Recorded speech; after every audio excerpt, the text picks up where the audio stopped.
Yeah. Not getting those. I know a couple of minutes ago, and she was going to join us. Susan's in the attendees version versus the participants version. Oh, okay. I see her there. I'm going to move her over to a participant. Is anyone else in there? Yeah. Jean says she's trying to get in right now. Okay.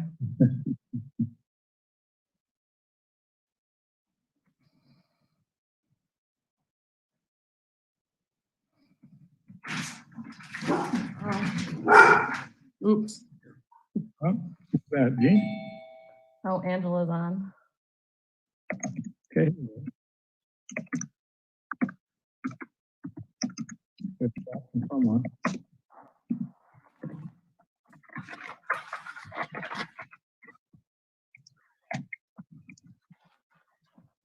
Who else we got? We're waiting for Justin.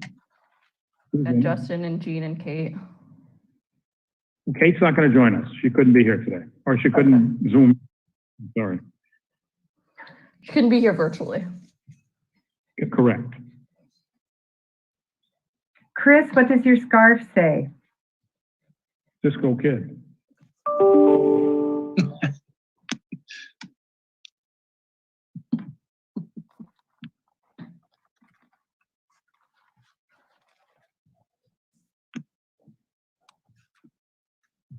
It's a look, right? Look, yes, indeed. Lynn, were you able to talk to Jean on the phone? Yeah, she said she was trying. All right. Jim, is she in participants or is she just not getting in yet? I don't see her connected anywhere, but unless she's using her phone number, which I wouldn't know. Do you know her? So. I do know her number. I don't think she's using her number though. No, I don't think so either. So I think what I have done is set this up in my calendar with the, the observers link and not the panelists link. So unfortunately, I think that's for every single calendar entry. I'm going to have to adjust that. All right. Well, before we as we're waiting for Jean to get online, I just wanted to let everyone know did you want to say something, Joe? Yes, I wanted to ask Jim O'Halloran if he could resend to Justin the link, his panelist link, please. Sure. Thank you. But I just wanted to let everyone know who is either listening on the phone or on Zoom listening that anyone interested in offering public comment, we will take that at the end of the workshop. And if you'd like to ask a question or offer a comment, there's 2 ways to do that. You can either raise your hand in Zoom by activating the raise your hand button, or if you're on the phone, you can dial *9 and it will let us know that someone wants to ask a question or comment, and speakers will be identified by their name if they're signed in on Zoom, or if they're not, by the last 4 digits of their phone number, and recognized in the order that their hands were raised. And similar to how public comment is done in the council chambers, comments will be limited to 3 minutes. And we just ask especially because of the way that we're doing things, we ask that everyone identify themselves before they begin speaking by their name and address for the record.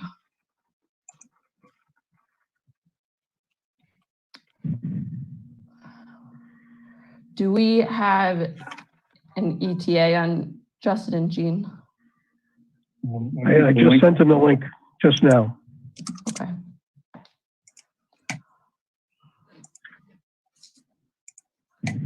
And for everyone listening, I'll repeat how to offer a comment and how to raise your hand at the end of the workshop.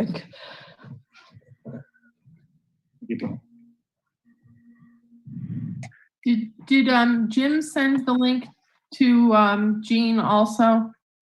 I did, as a matter of fact, yes. Okay, good. Oh, here's Justin.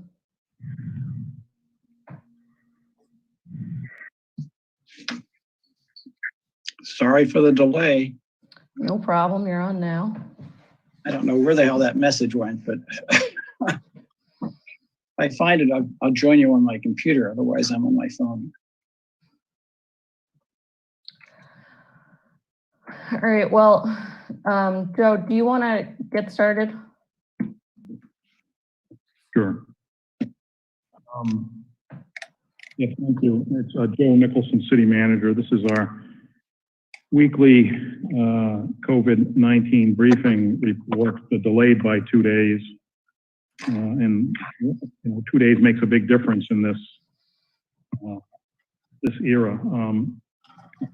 We start out with some of the statistics that I think you're probably all familiar with. The number of Rhode Island COVID-19 positive cases stands at 10,530. The number of hospitalizations stands at 318.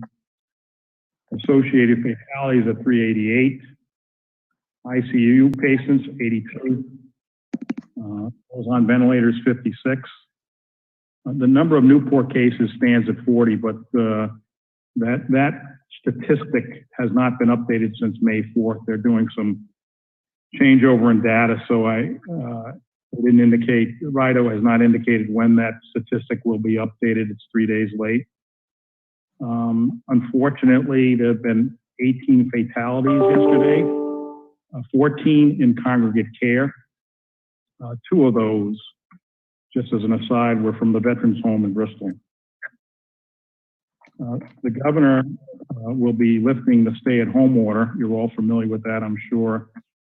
And has authorized a very, very, very limited reopening for businesses across Rhode Island beginning this weekend. So I will tell you that there's some of the information from the Reopening Rhode Island website that indicates that it will start May 11th and that there is some criteria that needs to be met before businesses can get rolling. But again, it's very limited. Start May 11th, non-critical retail, small retail establishments. The good news is Fort Adams is going to open this weekend with very limited parking.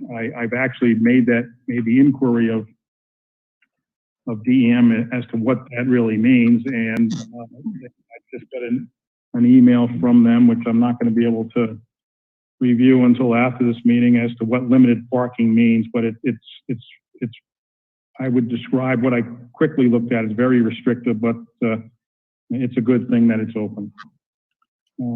You're all familiar with, and I think everyone on this call should be familiar with the new executive order on cloth face masks that are required to be worn while in public, both outside and indoors, relative to supermarkets and other establishments that you may go in, and that begins tomorrow. There are some qualifications on that. I can get into that and read you the executive order. I've got it I brought it in here somewhere in my paperwork, but there's a qualification. I think the best message I could give is just, if you're outside and you're near anyone that you're not associated with, generally wear your face mask. We have, for the past couple of weekends, had a very big sign up on Cliff Walk, at the entrance to Cliff Walk, that indicates face masks must be worn, as well as social distancing. I'll leave it to you to conclude as to the success of that signage, but it helps social distancing. I'll leave it to you to conclude issuing that executive order. Hey, Joe, this is Jamie Bova. I just have a quick question on that same topic of Cliff Walk and signage. Are we going to increase signage on the mask requirement at Cliff Walk, but also in other areas, especially coming into the city? I'm trying. We have the signage. The answer is yes. That's the short answer. There's a long answer, and the long answer is I'm running out of signage. So we'll create some things. I am taking some of the digital signage. I'm putting at least one down at King Park, indicating that a significant portion of the parking on King Park is sticker parking only. Mhm. There's a method to the madness, and that is, that's tied to the out-of-state day trippers occupying all that parking down there when they're not supposed to be occupying all that parking. But to answer your question, yes. We're working on that as we speak.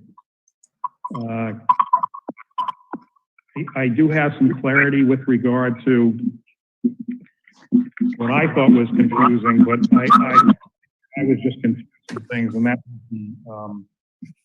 the East Bay Community Action Program testing site. It is not only a drive-through site, but it's a walk-up tent. It's located at the CCRI parking lot on 1 John Chafee Boulevard.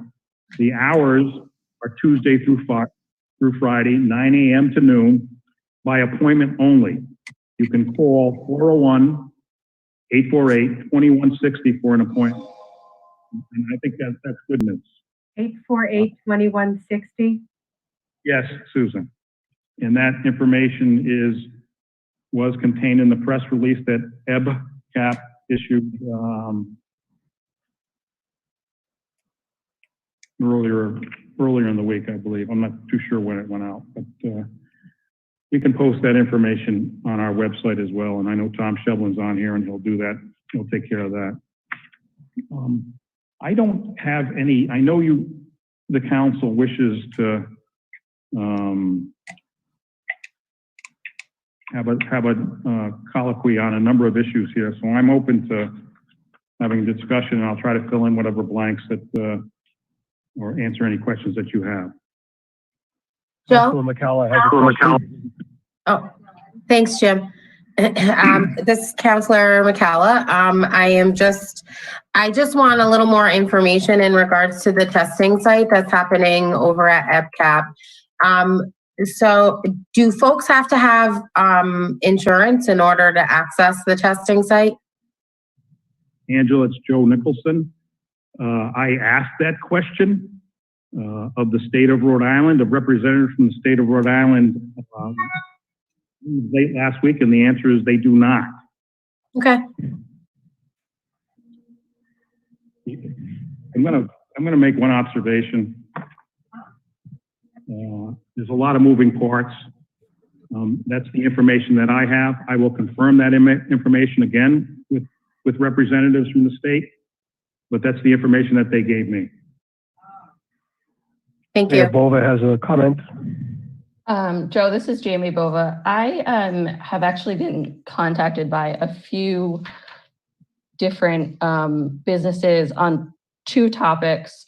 One is how we're going to go about the process of allowing outdoor seating, especially expanded outdoor seating, and for businesses who don't have current outdoor seating allowed for their license, and if we can streamline that in some way. So can we talk about that?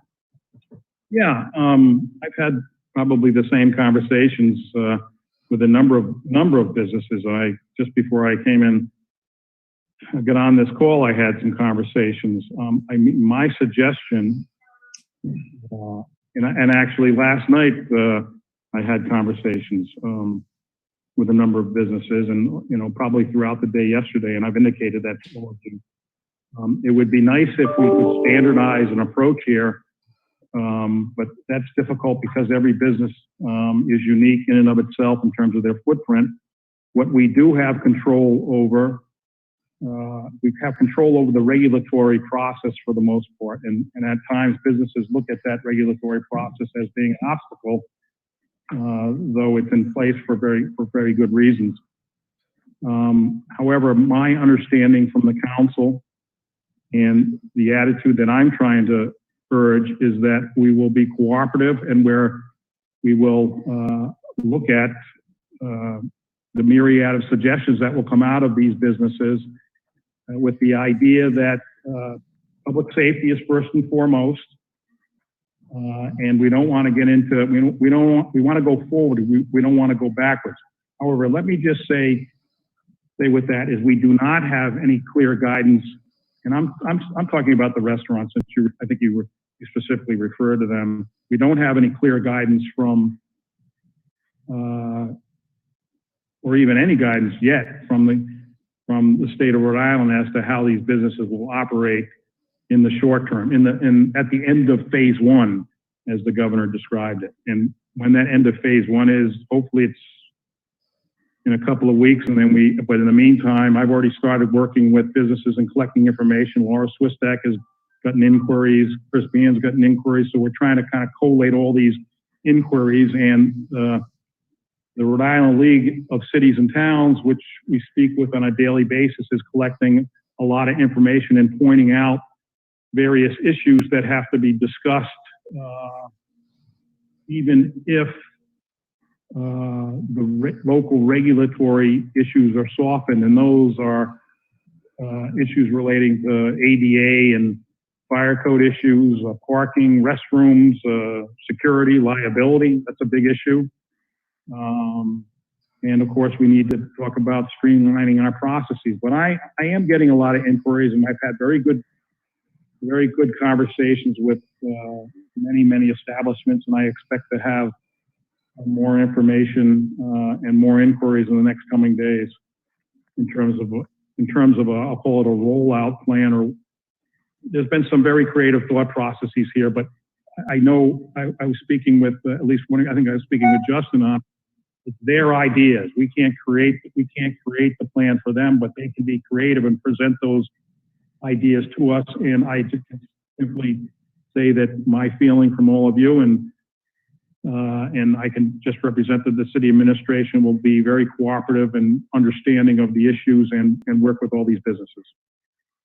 Just a quick follow-up. Councilman Napolitano? Do you foresee it having to go through the council or the board of license commissioners every time, or is there any leeway of things that can be administratively approved?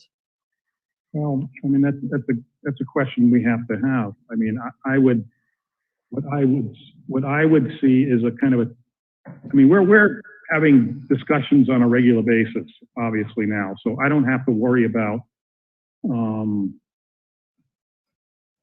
acting in an emergent fashion. But what I'll do, what I can tell you is I will collect the information, I will talk with these places, and I will bring something to you that's reasonable. And if I don't think what they're planning is reasonable, I'll tell them that. I think I got a good feel, at least from individual discussions with all of you, what's going to work. And thus far, what I've been presented with by these businesses have been reasonable and are easily surmountable. I see the biggest issue as being the liability issue, but of course that's my background anyways. Everything else we can work with, and as I said, the state, the League in Cities and Towns are trying to kind of get kind of a common thought process in terms of streamlining things and following the same process that other communities have, but we can be flexible. That's all. That's the best I can tell you. This is not a panacea for these businesses. This is still going to hurt them quite a bit. You know, a limited outdoor seating opening, and again, it hasn't happened yet. And we do need the general guidelines from the state, even though you kind of know what they are. But if you look at the guidelines that came out today on reopening Rhode Island for the non-critical retail, there's a couple of hoops they still have to jump through. They have to come up with an operating plan. They have to come up with a screening plan, screening employees and customers and the like. So there's still some work that has to be done here. Joe, Jean Napolitano, the Lieutenant Governor has been running those programs with the small businesses. Many of the restaurants had stated that even with the initial opening, they won't be participating. The reason being, the instruction from the state is that the utensils have to be plastic wrapped, that it's only paper products, one-time menus, and they said, and everybody has to be face masked. they felt that it was a real hindrance. So most of them that were on the call said that they would wait until there's more substance from the state and they could potentially open indoors. However, the big problem there is the basis of their restaurants a lot of time are the number of meals they can turn over. If everybody is 6 feet apart, they've got less people in there. And in some cases, it doesn't even make sense for them to open. So there's a lot of issues that have to be answered. Councilor Segley? Yes, this is Lynn Segley. Can we just go back to the parking, Joe, that you were talking about? You said something about Newport residents parking, like around Kings Park, and are you saying that everyone should have their parking stickers on their cars so that they can park in certain areas? Or can you just explain that a little bit more? Parking stickers went out. Right. We all should have them. If not, we'll honor last year's sticker. But yeah, I think the issue is, and I heard from just about every one of you and a number of other people, it all goes back to the 14-day quarantine issue, and that if you come to Rhode Island and you're from out of state, you must quarantine for 14 days. The governor then, at a press conference, and that's an executive order, the governor at a press conference seemed to intimate, or no, I didn't seem, it was clear to me that this day tripper thing, people just coming down for the day was okay. It also seems to me that she's backed off of that once again and reaffirmed her 14-day quarantine order. And again, conversations that I've had with you, there's, the problem with it, of course, is that unless something happens at the borders of the state of Rhode Island and people are turned around that are day trippers, they're still going to come. So the thought process that I have with my team is simply just to keep cars moving and limit parking and reserve parking for residents, but keep those cars moving if we can. So everyone should have their parking. I know that they were mailed out a few months ago, but everyone, if you want, you should have your parking sticker on your car because we delayed the sticker parking requirement. So I'm just saying that it's a good idea to make sure you have it now. Yeah, they were mailed out some time ago. I think we would have been the first date, but regardless. So it's I think you can understand where I'm coming from on this. It's a very difficult issue. Yeah. Yeah, Bova.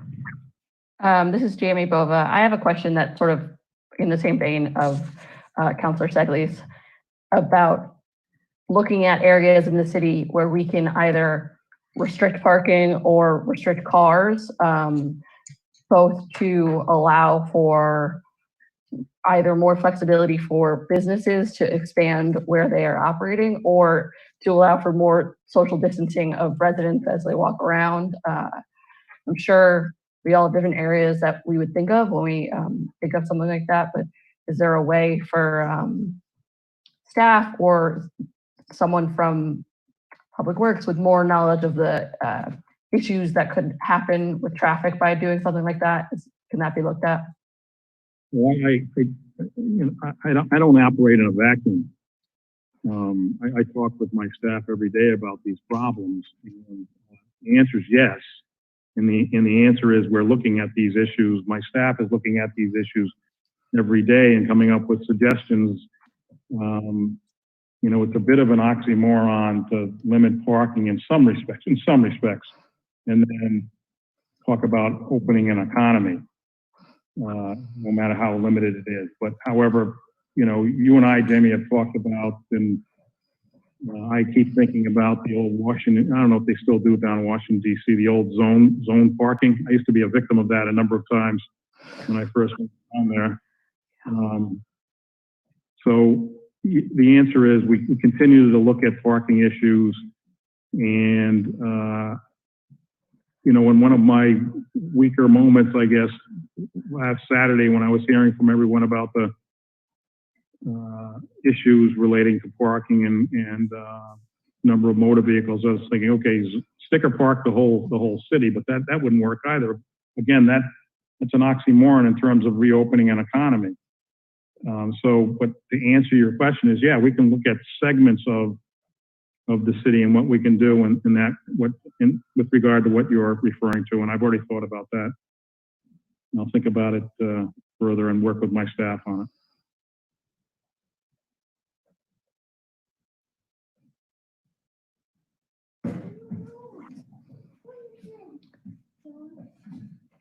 If no one else, I actually have one more question. This is Jamie Bova. I had two different businesses, both liquor stores, contact me. They need to do a license transfer, same owner, but they need to move locations. And they were asking for clarification on how that would be done if we're not considering license transfers until later in the summer. Well, I don't think we ever indicated that we consider license transfers later in the summer. What we'll consider is that we have to be complicit with state law, and license transfers are always a more significant issue for the city administration and for the council, and it's strictly within your province in that regard, and that's not, I can step over that line with. I believe Chris and I had this discussion peripherally last evening. It requires license transfers require a public hearing. It requires certain notices to go out, and there's certain objections that can be interposed as a matter of law that could inhibit the transfer of that respective license. So I think my answer to that really is I need to get together with Chris and get a list from Laura Swisbeck, and I think she sent me a couple of licenses this morning about that are inhibited because of, or believe that they're inhibited, and we need to put our collective heads together to find out how we can, in this environment, work this process so that someone can have a fair hearing and objectors can participate if they wish to participate. But liquor licenses are a very sensitive and special species here, obviously, that we want to, as best we can, honor the normal process.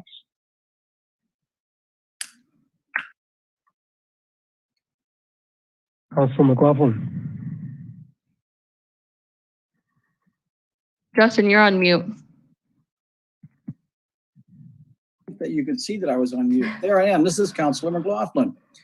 Joe, I do have a question, but I want to make an observation, and that is a number of things that are being discussed are probably going to be more applicable in quote stage 2.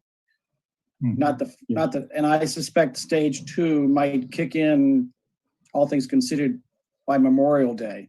So as we think about closing streets or this and that, I doubt it's going to happen in the next 2 weeks in stage 1. There aren't enough people to justify something like that. But when we get into stage 2, maybe there will be. And a second observation is, as I told you, 40% of the cars in Newport last Sunday afternoon were from Massachusetts. So I'm not sure what having the state police stop cars from New York at the bridge is really doing when most of the people showing up in this town are from another state. If we really wanted to control this, they should be on the Secundit River Bridge. But that's neither here nor there. The question I have is,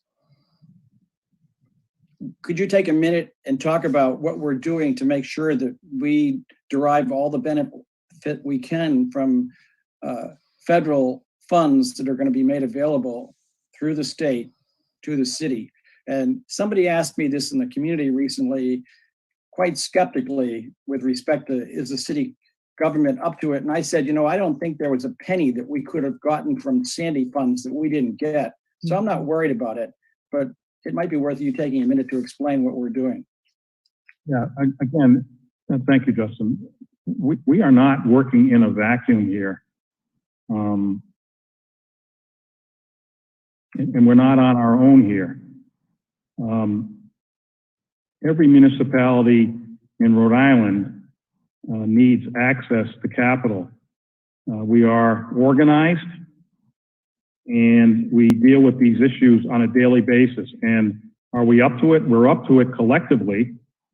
We deal with the Rhode Island League of Cities and Towns headed up by Brian Daniels, who is on top of these issues dramatically. And we discuss these issues every day. And the issue is the access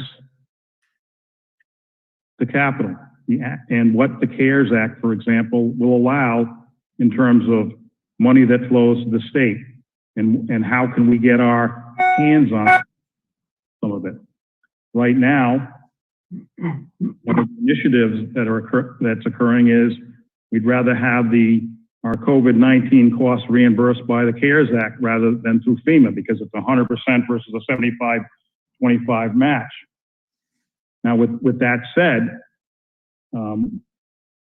one of the more important issues, and you can politically disagree with this one way or the other, and that is whether there should be another stimulus package in which money flows directly to the municipalities and without condition, because we've all taken some very hard hits in terms of loss of revenue.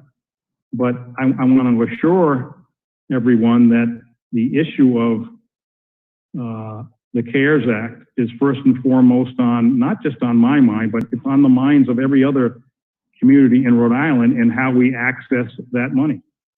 So are we up to it? Sure, we're up to it. We're up to it in a much better way when we act collectively like we're doing with the Rhode Island League of the Cities and Towns. I send to the council now every evening the briefings that we have on a daily basis and the discussions we have on things that run the gamut of restaurant openings to expenditures related to the CARES Act. And the discussions that we have are very robust and detailed and informative, and we get the up-to-date information. We have debates with state officials over this. We have briefings from federal officials over this. So we're on top of it, and we're gonna, we will get whatever we're entitled to, and maybe not a penny more, but not a penny less. I hope that answers your question.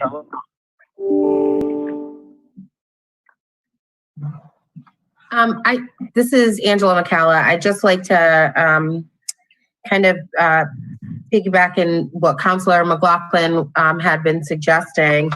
I actually was just like reading as well and understanding, you know, Rhode Island has already had a committed of $1.25 billion coming to the state, and just kind of wondering,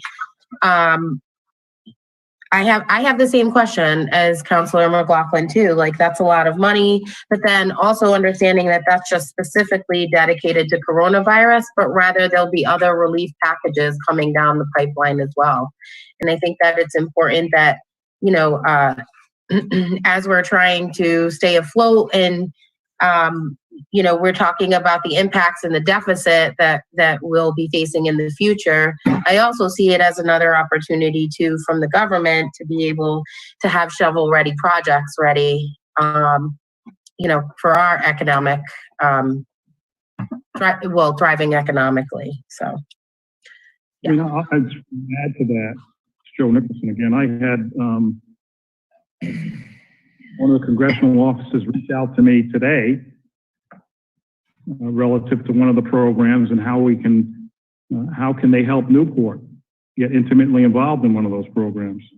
And so, you know, I haven't even finished reading the email yet, but that's highly appreciative. But yeah, we'll see if there's any further stimulus money. The whole idea, I think the most important thing is to advocate for direct funds to municipalities, and that's what I see. Right now, that's not happening. And also too, like, I'd be curious too, I mean, with all of the municipality meetings that that are happening as well. Like how many of them are essentially we would need to kind of collaborate too in order to gain money.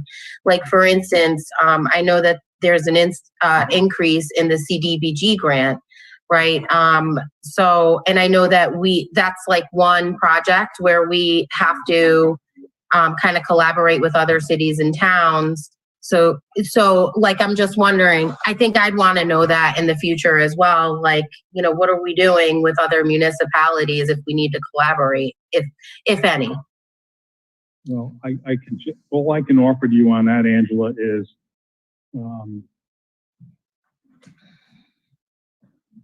I have a daily conference with all these municipalities every day, 7 days a week on these issues. And they're important, they're primary. And I think what may help all of you is I can break down some of these. I think you probably already have the money and it's been broken down a number of times, but I can break it down even further, some of these issues related to the CARES Act and as to what applies, what doesn't apply.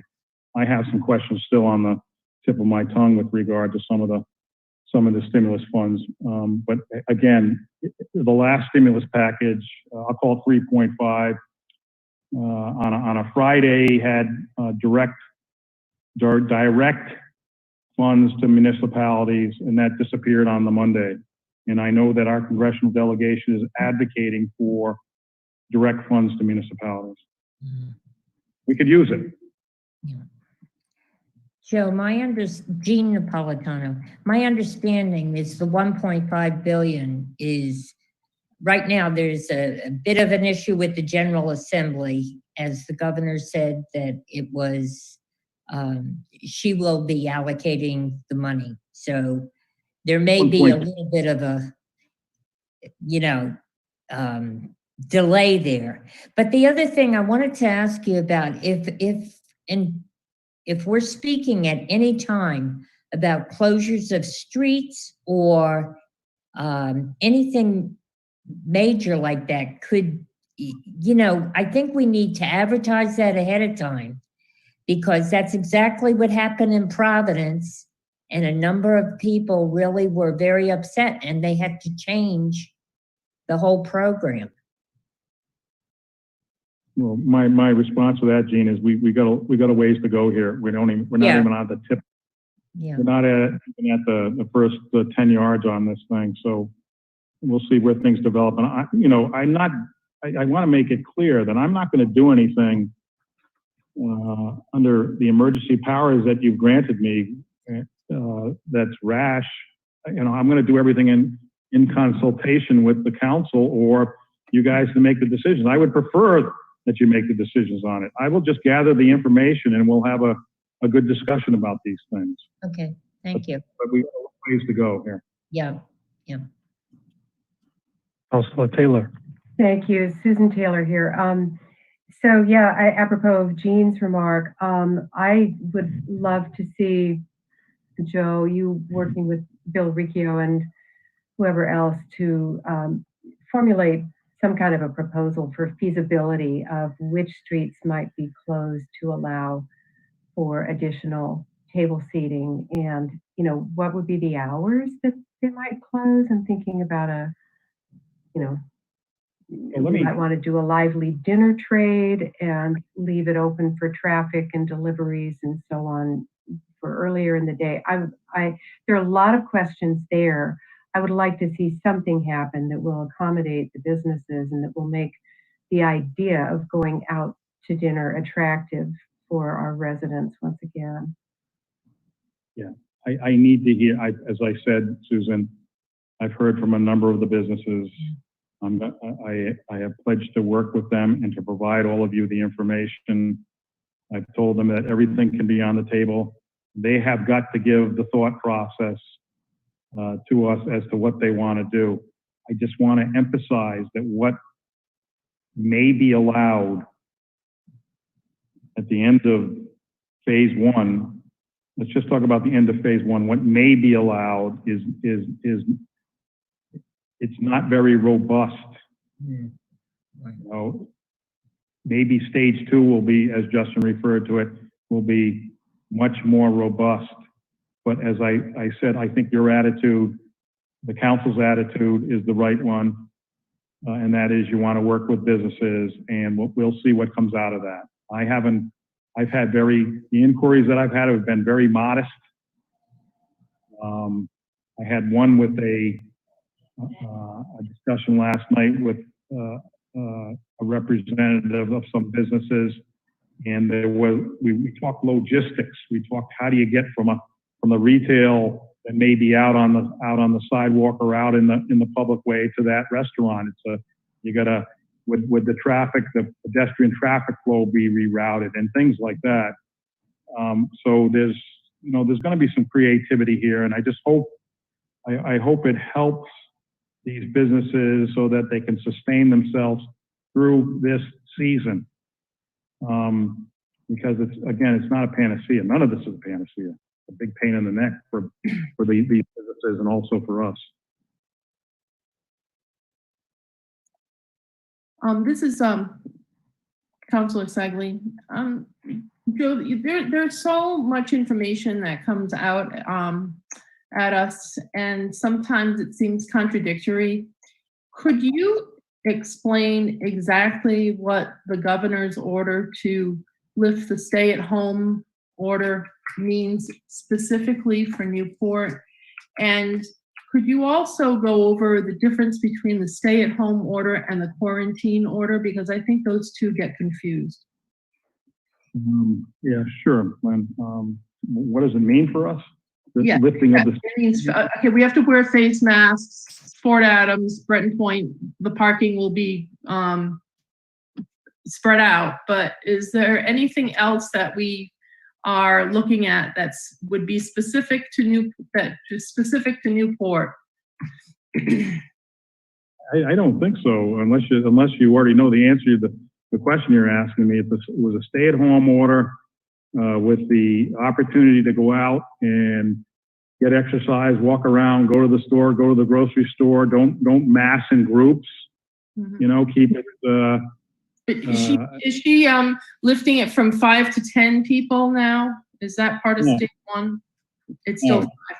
Only if it's a Right. funeral. Yeah. But for Newport itself, it really affects. It affects the state parks, the face masks, right? Yes, that's correct. I will tell you, from my perspective, it's no different than it was yesterday. Saturday is going to be no different from how it was last Saturday or Monday, Tuesday, Wednesday, all this week, except with the executive order on the face masks.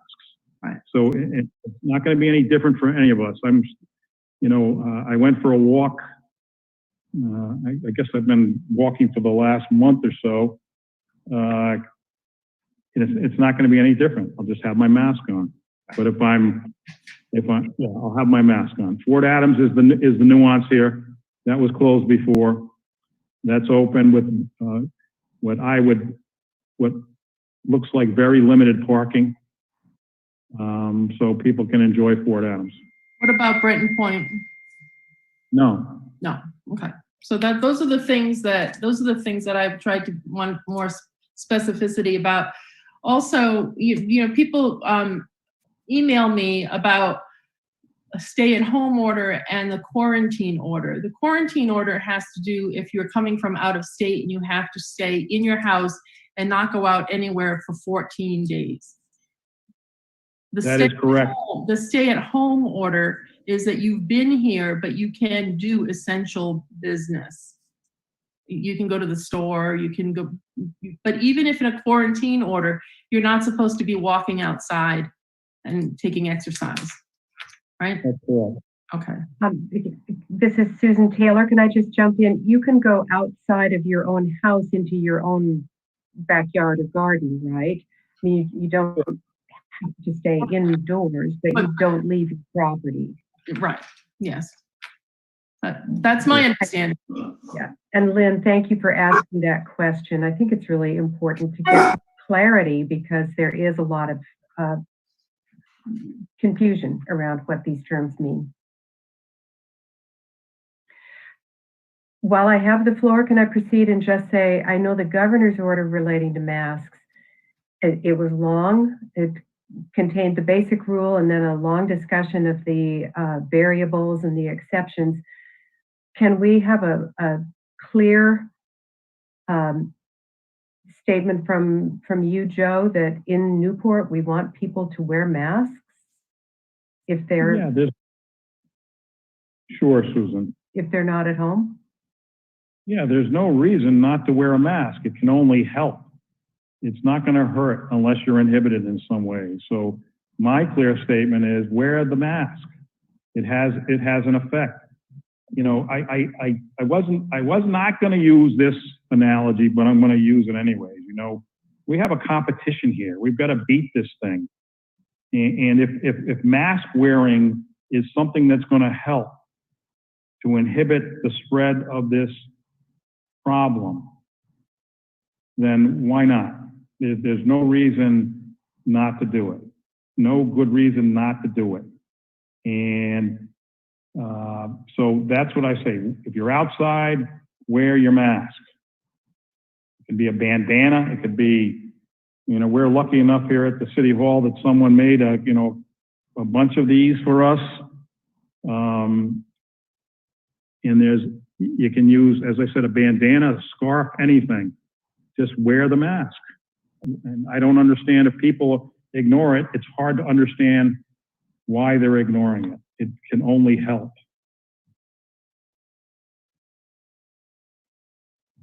I hope that helps. I hope that answers you. Thank you. Thank you.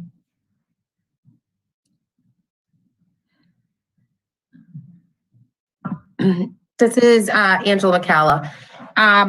Joe, I know that you and I have talked a little bit more in regards to communication, and I think that like some of the things that I had shared is while we're doing such a great job in terms of the digital technology, there is concern that there are people who don't necessarily live in that world, and so you and I had kind of talked about like a mail piece of some sort to try to send out to residents. Do we have any updates on that, or? We will work on that, Angela. I mean, we have in the past. I meant to call Julia Ford. We have in the past. We have our weekly newsletter. I think that would be helpful if we could. And I'm appreciative of the issue that you've raised about not everyone has access to the digital technology, but we'll get some things out in the mail. And the water bill is the thing that comes to mind mostly as a way to get it to people. And then I've also had discussions with some other entities about having flyers hand delivered by their staff, and they've offered to do that. Yeah. Okay. Yeah, I also think too, like, I know that you and I have talked about kind of a theme. It may be something as simple as, again, just reiterating emergency alerts and stuff like that. But I also think that it's important for people to get the information about meetings. People are still confused about what meetings to attend, what's happening. And I just think that there's a lot of also like big projects in the name, and we want that warrant more public participation in that sense too.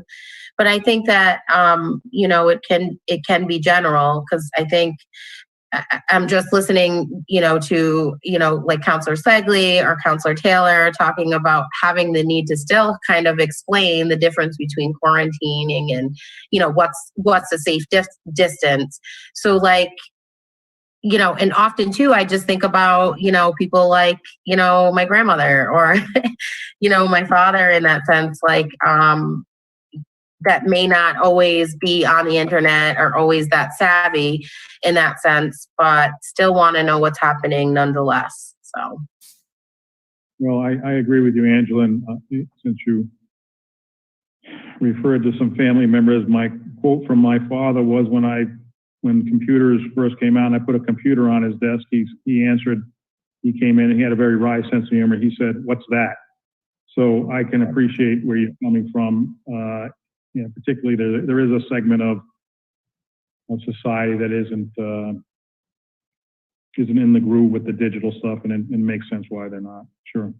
Understood. Okay. Thank you. Councilor McLaughlin. Thank you. This is Councilman McLaughlin again. I just wanted, in case somebody missed it from the governor's presentation today, there was a little bit of good news. Restaurants can now serve you cocktails on takeout. And I thought that was a real important development because there have been a lot of occasions recently when I've really needed a drink. And Angela, I support your comments about the communications and anybody else who's asked questions about what does this mean and what does that mean. I have religiously listened to the governor every day. I would not want to have to take an essay question about some of the things that she said. It's just not clear day to day. And I just think we really need to be as clear as we can on our own website so that people can have at least one shopping site in the city to go find out information, because it isn't always clear. And if we go out and talk to the next 10 people you see on the street with or without mask, you'll probably find out the common level of understanding isn't nearly as high as it needs to be. Understood. So which bar are we going to get those takeout drinks from?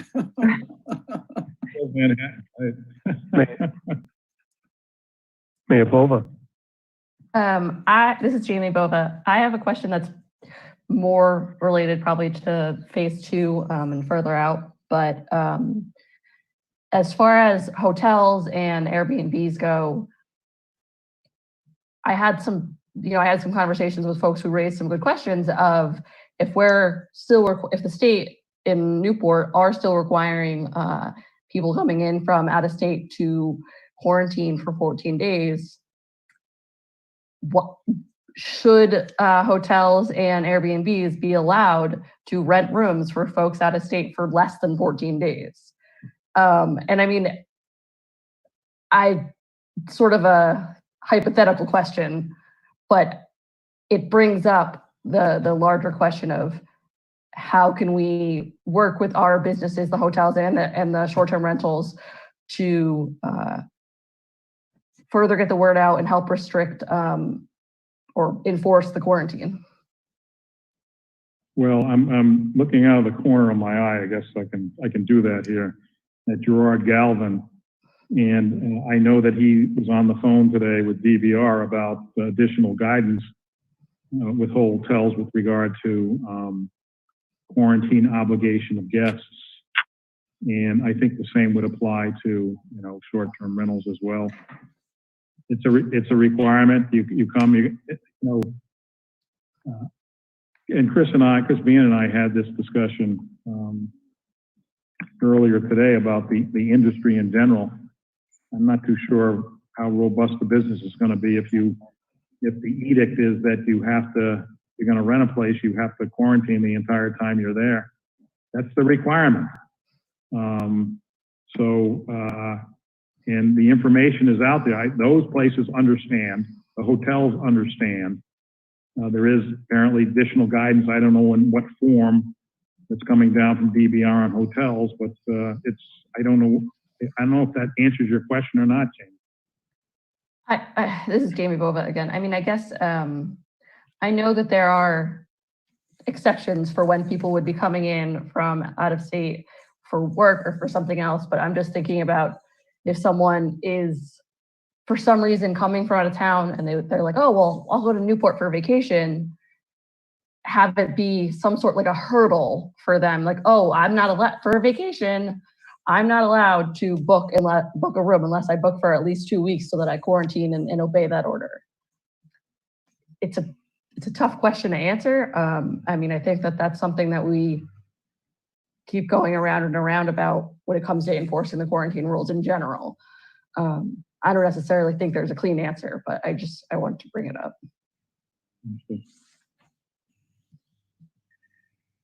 This is Lynn Segley. Will there be penalties for people not wearing masks in public?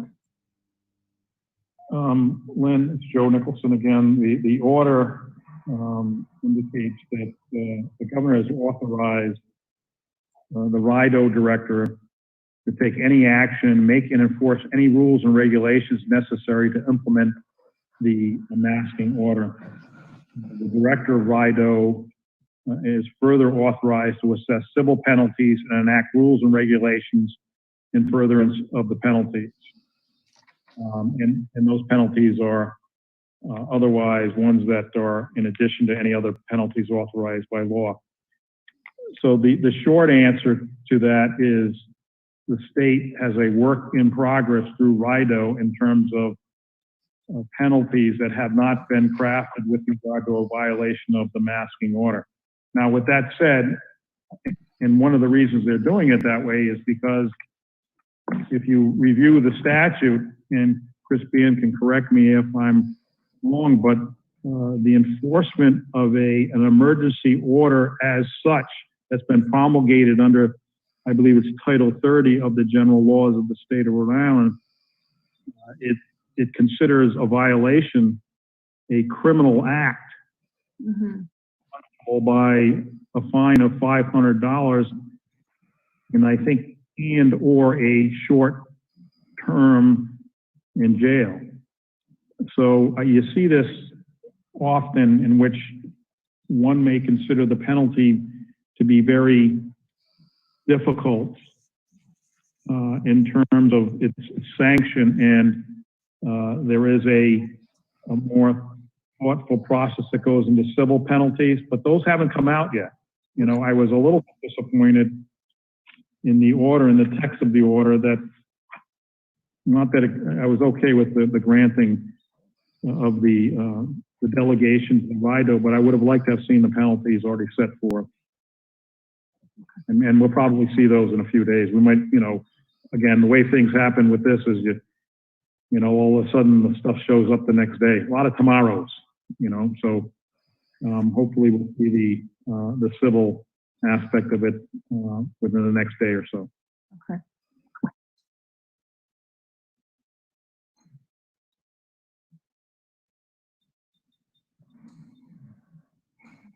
This is Jamie Bova. Do we want to move to public comment? Does anyone on the council have any more discussion or any more comments? I'd just like to, oh, sorry, this is Angela McCalla. I haven't heard from Brian in a while. I just like to hear how emergency management is going. This is Brian Dugan. Everything's going well. Wait, how's that? Anything in particular you're looking for?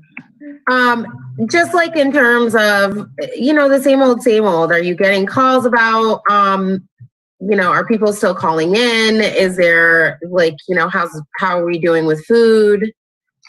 All of that. Everything's going well. We've seen a slight decline in our flu-like symptoms in the last week or so. We had, I think in the last 14 days, we had 4 days where we didn't transport any flu-like symptoms.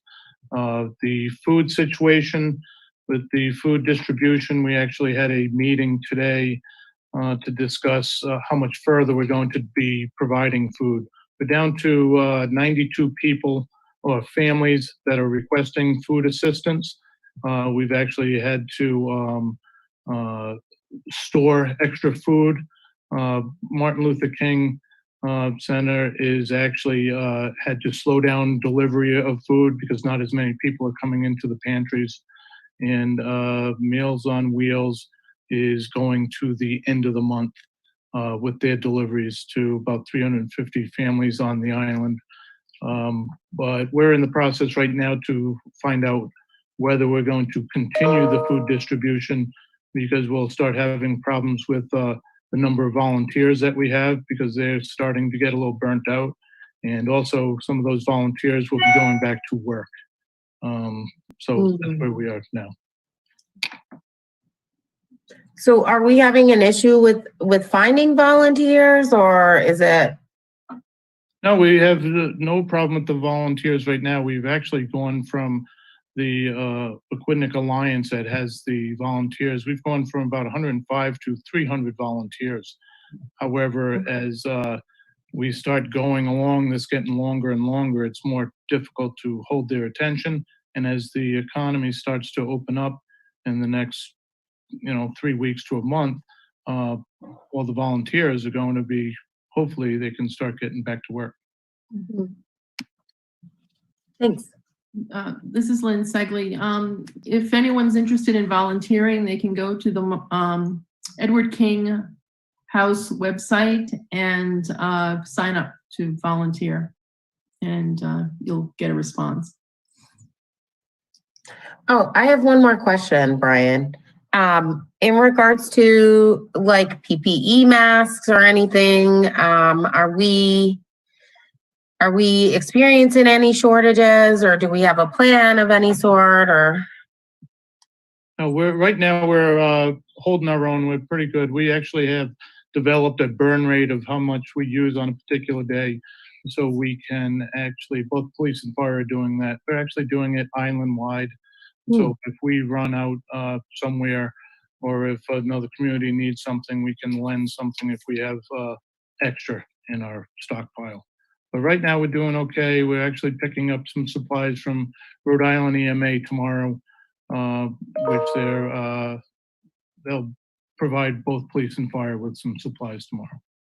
So, but we're doing okay. We're checking all our sources daily. Great. If there's no further discussion by the council, we can open it up to public comment. And just to remind folks, so the way to say that you would like to ask a question or offer a comment is either by raising your hand, by activating Zoom's raise your hand button, or if you're on the phone, dial *9, and the speakers will be identified either by their name or by the last 4 digits of the phone number, and recognized in the order that the hands were raised. And we're also going to limit the comments to 3 minutes. And so Jim O'Halloran, I believe, is going to call out folks. And please identify yourself by your name and address before you begin speaking. Okay, the phone number ending with 4327. If you have a comment, please speak now. Hi, this is Jennifer Jackson. Address is 38 Dudley Ave. I want to say hi to everybody. Hope everybody's doing well. I have a comment and then 3 questions. My comment is talking about open the doors for tourism is needed economically, by all means. I understand that, but it's also opening the gates of infection. And the reason that the people go to quarantine is just to make sure. But who's going to want to go on vacation for 2 weeks, sit in the house, and then go out and see the town? But it just opening the tourism, I think we're a little bit too early to start that. But I know financially our economy needs it. And then my questions are local parks opening too, or is it just the state parks? And is the city sending out the city's sending text messages and emails? I'm signed up and I don't receive anything. I receive the telephone calls every now and then, which lately have been about the food distributing, but nothing else. And my last thing is how to get a parking sticker, because I'm with Little League and we had to cancel our season, but I need to go down to the Kings Park concession stand and clean it out. And I don't want to be down there, which may take a couple of hours. It may be a little time consuming, and I don't want to be parked down there and end up either getting towed or a ticket. So I don't know if you guys can answer me, but I appreciate it. Thank you. Yeah, I can answer those. The local parks have not, they were closed. We did tape up the playground equipment because for obvious reasons. We did take down some basketball hoops because of the massing, and we did right now whatever we simply are following the governor's order, but we didn't close, you know, King Park. We didn't close my Antonomy Park. You can still go to those places and get exercise and the like. Your comment about the, I guess the rave alert, I'm going to have to, if you want to contact me tomorrow, and I'll put you in contact with the right individuals that can maybe recalibrate the information that you're getting through, I assume, Rave 91, the Rave Alert system. You may have to re-sign up for that, but I think that'll help you out. As for a parking sticker, if you are entitled to one, you can get one through City Hall. If you want to, I don't have the information in front of me, but if you want to email me as well, Jennifer, I'll get you in contact with the right individual to take care of you.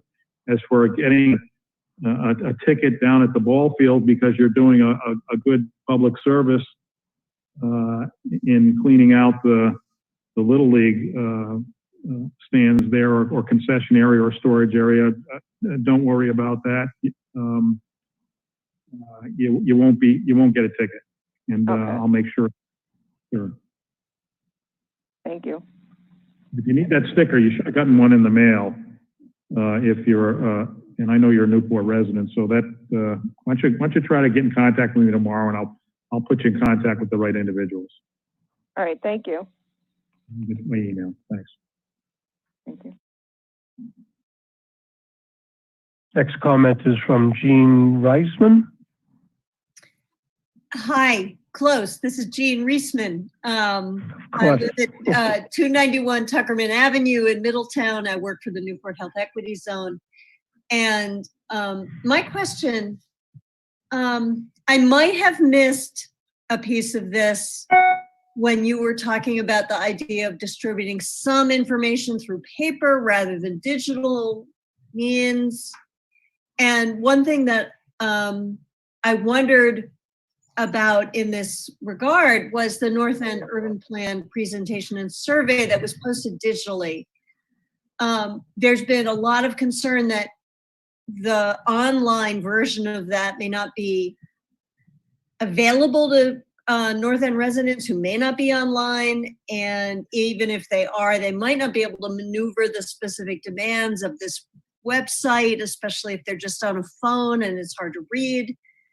So my question is the city willing to distribute paper copies of the presentation of the survey or some version of that, or ask the consultant to at least provide phone support to people who run into trouble on the online version? You mentioned some kind of flyers, contemplated for distribution. I wasn't sure if this was one of them.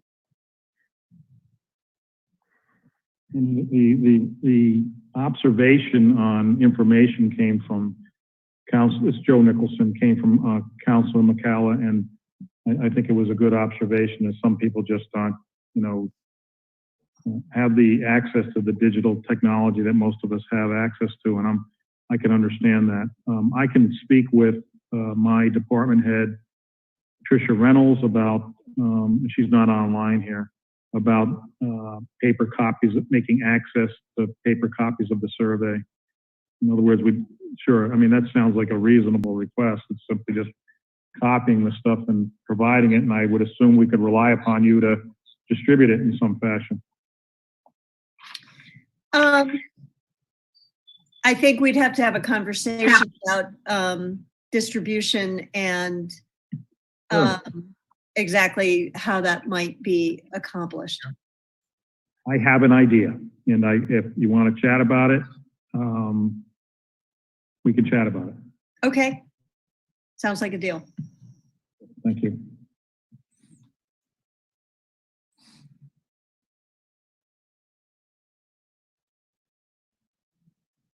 Another comment from 4327. Sorry, Jennifer. It's me again. Sorry, Jennifer Jackson, 38 Dudley Ave. With the North Urban Plan, I didn't receive any notification, and I'm on like every site available with that their survey has been produced to, I want to say, a paper form, or if they've taken all the information and have presented it, I'm assuming, to you guys.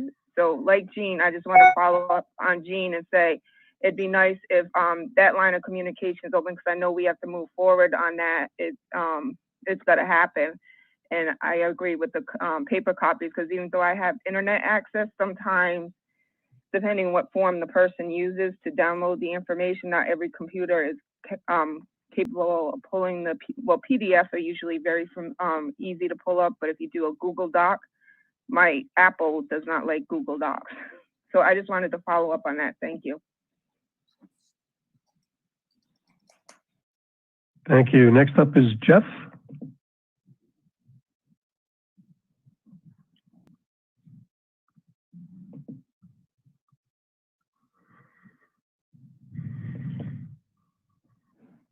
Muted.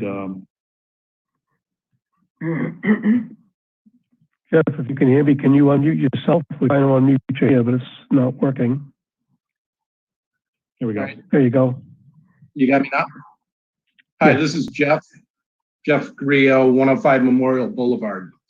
Question for you was the clarification on the mask being used in public streets. The governor, when she stated that they need to be used as starting tomorrow, that some of it was common sense, and you did not have to be, if you had proper spacing on public streets, you were fine without using your mask. As an example would be bike riding or jogging or just plenty of space. So I want clarification on that, because it seemed like we were going to be a little more strict with that. We're following the governor's order.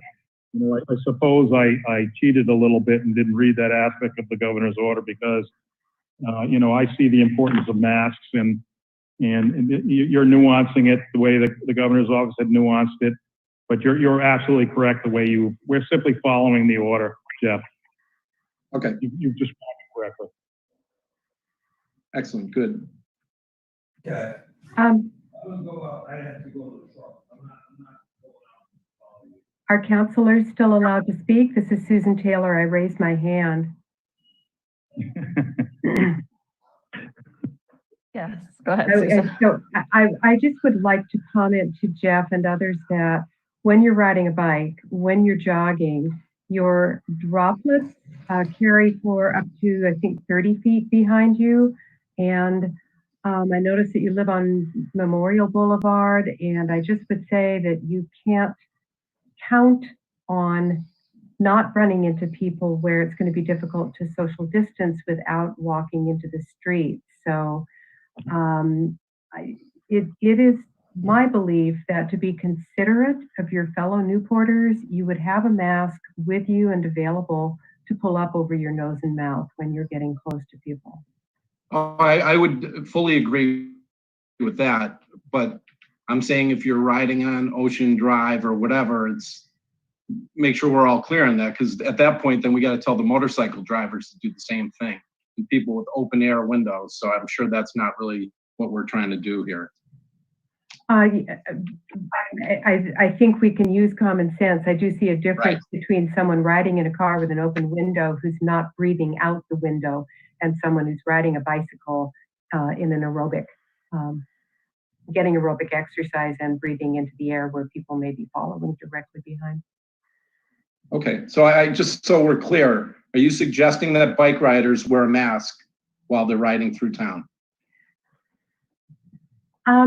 If you're asking my personal opinion of it, if you are going down a street that's crowded, I think it's courteous, basically, and civil to wear a mask. If you are riding around the Ocean Drive, I use your best judgment. You know, I'm not saying that you can't enjoy the open air when there's no one else around you, but I think it's a matter of consideration for our healthcare providers. We're at a great plateau on Aquidneck Island, and we just want to keep it that way. Okay, great. So to be specific, yes, have your mask available. And I think that, yeah, I think that we're good on the mask thing. We're following the governor's order, and it's not more strict than the governor's order. Okay, very good. Thank you. Is there anyone else that would like to comment? Otherwise, I think we can wrap up. All right. Thank you, everyone. Thank you to the public for participating in this new way. And thank you to the council and the staff for, especially the staff, for helping us moderate. Thank you all. Have a good night.